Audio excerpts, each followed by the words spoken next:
going on YouTube and making terrorist threats is behind bars. Jail tonight, and this is the arrest report, and it is chilling. It says, we try to ask the woman about the video, but she won't talk with us. Are you related to him?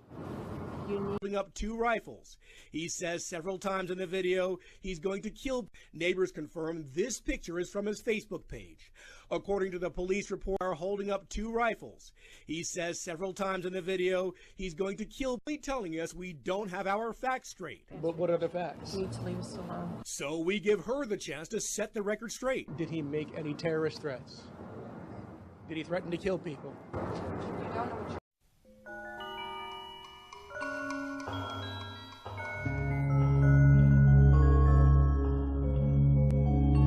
coming forward as if it's prior bad acts that they're trying to use or an aggravator. This isn't anything that's included in the PSI report. This just shows a pattern of history. Let me get an offer of proof from the state. Where's this coming from? This is coming from police reports generated by the police departments who he's had contact with in all of these matters, Your Honor. Well, but how do I know that the information you're providing, how do I know the context in which these prior alleged bad acts occurred and what action was taken? It's a lot of argument with no substance behind it, no proof behind it. It's not contained. If it's not contained in the PSI, then defense counsel wouldn't have known you were going to argue these things. Well, they could, Your Honor, because it is contained in the PSI and that it shows he's been arrested and cited for all these offenses.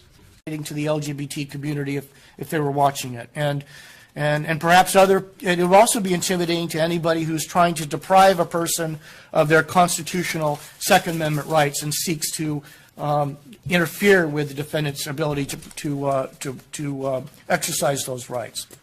Now, defense counsel, on the other hand, as well as many of the writers in over 100 letters that I received, support the defendant and have questioned the legitimacy of the charges, confirming that the charges are really thought crimes. And they draw analogy to George Orwell's 1984. And the charges here do implicate the First Amendment. First Amendment was made applicable to the states through the 14th Amendment, and it provides that Congress shall make no law abridging the freedom of speech. The hallmark of the First Amendment is to promote the free trade of ideas, even ideas that the overwhelming majority of people might find discomforting, offensive, or even frightening. But the protections afforded by the First Amendment are not absolute. In fact, from 1791 until the present, the United States Supreme Court has permitted restrictions on the content of speech in few limited areas.